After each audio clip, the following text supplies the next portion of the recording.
स्वागत है आप सभी का आपसे एक मैथ सॉल्यूशन के इस लेटेस्ट वीडियो में। आज के इस वीडियो में आज हम लोग पढ़ेंगे क्लास 10th और 12th दोनों के दृष्टिकोण से एक बहुत ही महत्वपूर्ण टॉपिक प्रकाश का अपवर्तन। यानी इस वीडियो में हम लोग समझेंगे कि रिफ्रैक्शन ऑफ लाइट क्या होता है और इसकी परिभाषा को समझेंगे तथा इसके बहुत सारे एग्जाम्पल जो कि बोर्ड एग्जाम में पूछे जाते हैं उन सब के बारे में हम लोग डिटेल से चर्चा करेंगे। जनरली हम लोग देखते हैं, आप लोगों ने देखा भी होगा कि अगर कोई एग्जाम्पल की बात करें, जैसे आप लोगों ने देखा होगा कि अगर हम क्या करते हैं, कोई एक कांच की छड़ लेते हैं और उसको हम किसी पानी में या कोई ग्लास लेते हैं, पारदर्शी ग्लास लेते हैं, उसमें पानी भरा है और उसमें अगर हम उस छड़ को आंशिक रूप से डुबो देते हैं तो वो हमें तिरछा दिखाई देता है, यानी मुड़ा हुआ प्रतीत होता है। या आप लोगों ने देखा होगा कि अगर हम किसी बाल्टी में पानी भर देते हैं तो पानी जब उसमें भरा रहता है तो उस स्थिति में जब हम उसको ऊपर से देखते हैं तो हमें ऐसा महसूस होता है कि जो बाल्टी का तल है वो ऊपर उभरा हुआ दिखाई पड़ता है, महसूस होता है, जबकि वास्तव में ऊपर वो उभरा हुआ नहीं होता। तो ये सारी घटनाएं होती कैसे हैं, इन सभी को हम लोग इस टॉपिक में समझेंगे कि ये सारी चीजें आखिर कैसे होती हैं। तो सबसे पहले हम लोग शुरू करते हैं कि प्रकाश का अपवर्तन होता क्या है। तो अगर हम लोग अपवर्तन की बात करें तो अपवर्तन एक बहुत ही सिंपल सा लॉजिक होता है। इसमें हम क्या करते हैं, अगर कोई प्रकाश की किरण किसी एक पारदर्शी माध्यम से, अब पारदर्शी माध्यम का मतलब आप ऐसे समझिए कि ऐसा माध्यम होना चाहिए जिसमें हम लोग आर पार देख सके, मतलब एक तरफ से दूसरी तरफ हमें आसानी से दिखाई दे। जैसे कि आप हवा ले सकते हैं, हवा देखेंगे तो हवा क्या है, ये गैसों का एक मिश्रण है, एक माध्यम है जिसमें हम लोग आसानी से आर पार उसके हम देख सकते हैं। इसके अलावा कोई आप कांच की प्लेट ले सकते हैं, यानी कोई कांच का टुकड़ा लीजिए जो क्या हो पॉलिश ना किया हो, तो उसमें भी आप देखेंगे कि वो क्या होता है, हमें एक तरफ से दूसरी तरफ उसके आसानी से दिखाई देता है। इसके अलावा अगर आप स्वच्छ जल लीजिए, साफ पानी लीजिए, तो उसमें भी आप देखेंगे कि हमें आर पार दिखाई देता है। तो हमें एक ऐसा माध्यम लेना चाहिए जो कि पारदर्शी हो, जिसमें हम लोग आर पार देख सके। तो प्रकाश के अपवर्तन की अगर परिभाषा पूछी जाए तो आप सिंपली बताएंगे कि जब कोई प्रकाश की किरण किसी एक पारदर्शी माध्यम से किसी दूसरे पारदर्शी माध्यम में प्रवेश करती है। किसी एक पारदर्शी माध्यम का मतलब है कि अगर कोई प्रकाश की किरण सघन माध्यम हो, सघन का मतलब ऐसा माध्यम जो जिसमें माध्यम के कण काफी पास हो। जैसे कि आप ले सकते हैं, जैसे हमारे हो गए कांच का कोई आप माध्यम लीजिए या जल का माध्यम लीजिए। तो जल से अगर कोई आपके पास एक माध्यम है, जल का माध्यम, और जल के माध्यम से अगर प्रकाश की किरण हवा में जाती है तो उस स्थिति में प्रकाश की किरण जो होती है वो सघन माध्यम से विरल माध्यम में जाती है। तो वहां पर प्रकाश की किरण जो होती है वो अपने मूल दिशा से विचलित हो जाती है, हट जाती है। इसी घटना को हम लोग कहते हैं प्रकाश का अपवर्तन।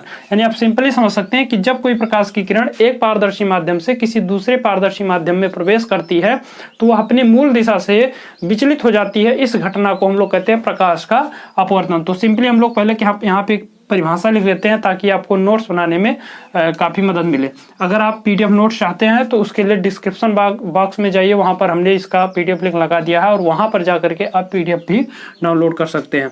तो यहाँ पर परिभाषा लिखेंगे, जब कोई प्रकाश की किरण, फिर इसको हम लोग डिटेल से समझते हैं चित्र के द्वारा। जब कोई प्रकाश की किरण एक पारदर्शी माध्यम से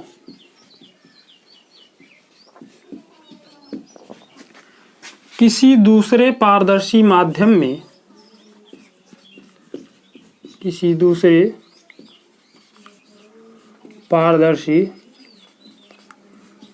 प्रवेश करती है तो वह अपनी मूल दिशा से विचलित हो जाती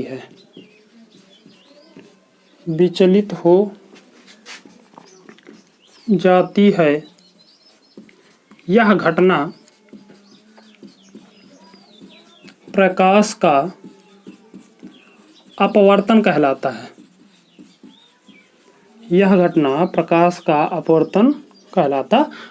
यानी अगर हम चित्र के द्वारा समझे तो मान लीजिए आपके पास कोई एक माध्यम है, हम माध्यम लेते हैं, मान लीजिए हमारे पास एक कोई कांच की प्लेट है, ये मान लीजिए कांच की प्लेट है और कांच आप देखेंगे इधर क्या है, इधर मान लेते हैं हवा है।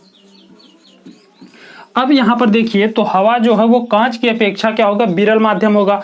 विरल माध्यम का मतलब आप सिंपली समझ सकते हैं, जिसमें माध्यम के कण एक दूसरे से बहुत दूर दूर हो जाए। दूर दूर होने का मतलब जैसे हवा हो गया, हवा में आप गैसों के कण देखेंगे तो एक दूसरे से काफी दूर दूर होते हैं, जबकि आप कांच में देखेंगे तो कांच के जो कण होते हैं वो आपस में एक दूसरे के बहुत ही पास पास होते हैं, इसलिए कांच क्या होता है, ठोस होता है। तो अगर कोई प्रकाश की किरण विरल माध्यम से, हवा जैसे हो गया तो हवा क्या है, एक विरल माध्यम है, ये आपका विरल माध्यम। तो जब कोई प्रकाश की किरण विरल माध्यम से सघन माध्यम में, सघन माध्यम का मतलब जैसे कांच हो गया या पानी हो गया, में प्रवेश करती है, तो इसको अगर ये कांच हम यहाँ पे ना रखते तो ये प्रकाश की किरण ऐसे सीधे जाती, क्योंकि हम लोग इससे पहले वाले वीडियो में पढ़ चुके हैं कि प्रकाश का एक बहुत बड़ा गुण होता है कि प्रकाश हमेशा सीधी रेखा में गति करता है। तो अगर यहाँ पर कांच का टुकड़ा ना होता तो प्रकाश ये होती सीधे की सीधे निकल जाती, लेकिन यहाँ पर जब हम लोग कांच का टुकड़ा रख देते हैं तो कांच क्या होता है, इस माध्यम के सापेक्ष सघन हो जाता है, और जब प्रकाश की किरण विरल माध्यम से सघन माध्यम में प्रवेश करती है तो वो अभिलंब की ओर झुक जाती है। यानी ये जो आपका पॉइंट है, ये जहां पर ये माध्यम दोनों अलग हो रहे हैं, इस बिंदु को हम लोग नाम देते हैं आपतन बिंदु। ये आप नाम इसका आपको मालूम होना चाहिए, ये पॉइंट होता है आपतन बिंदु, और ये जो किरण जो आती है इसको हम कहते हैं आपतित किरण, आपतित किरण। तो इस पॉइंट पर जब प्रकाश की किरण पड़ती है तो ये क्या होती है, यहां से ना जाकर के ये अपने मूल मार्ग से विचलित होती है और अभिलंब की ओर झुक जाती है। यानी इस पॉइंट पर आपको एक अभिलंब भी चाहिए, तो हम क्या करते हैं, इस पॉइंट पर एक अभिलंब खींच लेते हैं। अब अभिलंब का मतलब एक ऐसी रेखा आपको इस कांच के तल पे बनानी है जो क्या हो, इस तल के साथ 90 डिग्री का कोण बनाता है, उसी को हम लोग कहते हैं अभिलंब। तो यहाँ पर ये अभिलंब की ओर झुकेगी, यानी अभिलंब आप देखिए तो ये है, तो ये प्रकाश की किरण क्या होगी, अंदर की ओर, इधर की ओर क्या होती है, झुक जाती है, और झुक करके ये इस प्रकार से ऐसे प्रकाश की किरण बाहर निकलती है। तो यही घटना कहलाती है प्रकाश का अपवर्तन। आई होप आपको समझ में आया होगा कि जब कोई प्रकाश की किरण विरल माध्यम से सघन माध्यम में प्रवेश करती है तो ये अभिलंब की ओर झुक जाती है। यानी अभिलंब देखिए तो ये है, तो प्रकाश की किरण को जाना तो ऐसे चाहिए था, लेकिन वहां से ना जाकर के क्या होता है, अंदर की तरफ झुक करके ऐसे सीधे निकल जाती है। और ये जो किरण बाहर निकलती है अपवर्तन के पश्चात, इस किरण का नाम होता है अपवर्तित किरण, अपवर्तित किरण। तो ये घटना कहलाती है आपका प्रकाश का अपवर्तन। अब ये जो अपवर्तन होता है इसकी दो स्थितियां हो सकती हैं। एक तो हो सकता है कि प्रकाश की किरण जो है वो विरल माध्यम से सघन में प्रवेश करे, और एक दूसरी स्थिति हो सकती है कि प्रकाश की किरण जो है वो सघन से विरल में जाए। एक तो विरल से सघन में जाए और दूसरी हो सकती है कि विरल से सघन से विरल में जाए।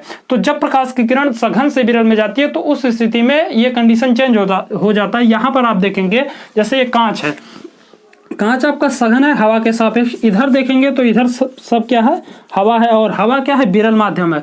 तो यहाँ पर जब ये पॉइंट आप देखेंगे तो इस पॉइंट पर भी आपको एक अभिलंब की जरूरत होगी। अगर हम इस पॉइंट पर एक अभिलंब खींचे जो कि इस प्रकार से होगा, तो इस स्थिति में ये प्रकाश की किरण जो आपका इधर से गया है, इसको जाना तो इधर चाहिए था, लेकिन ये किरण यहाँ पर नहीं जाएगी।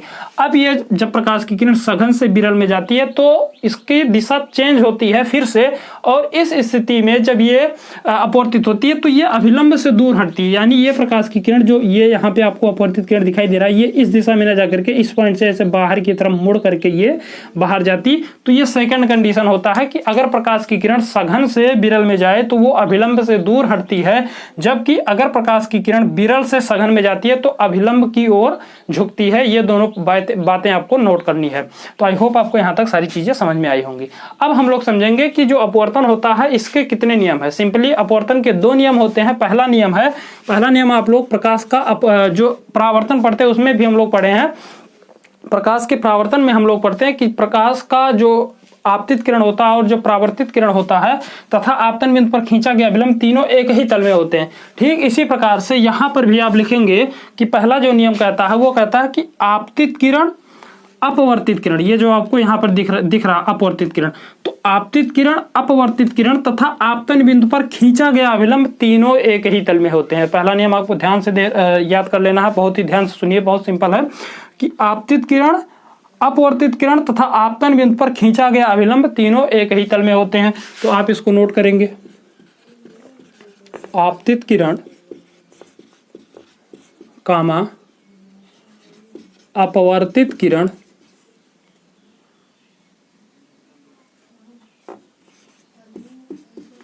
तथा आपतन बिंदु पर खींचा गया अभिलंब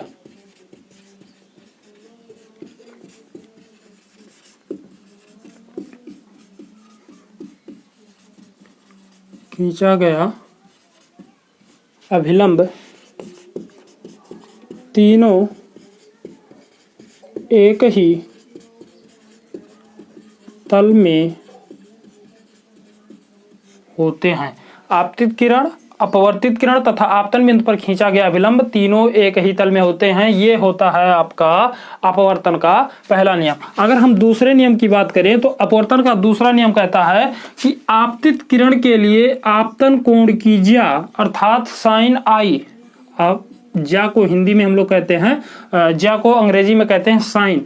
तो यहां पर कह रहा है कि आपतन कोण की ज्या अर्थात साइन आई तथा अपवर्तित किरण के लिए अपवर्तन कोण की ज्या। यहाँ पर अपवर्तित किरण देखिए तो ये वाली किरण है, अपवर्तित किरण आपकी ये है, तो अपवर्तित किरण को हम लोग अपवर्तित जो आपका अपवर्तन कोण होता है उसको हम लोग स्मॉल आर से प्रदर्शित करते हैं। तो अपवर्तित किरण के लिए अपवर्तन कोण की ज्या अर्थात साइन आर का अनुपात जो होता है वो एक नियतांक होता है। तो ये है आपका अपवर्तन का दूसरा नियम। तो आप लिखेंगे यहाँ पर आपतित किरण के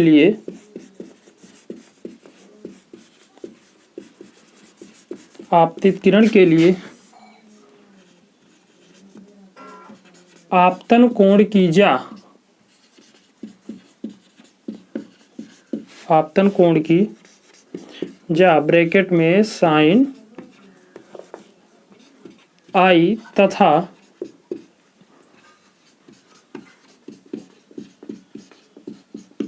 अपवर्तित किरण के लिए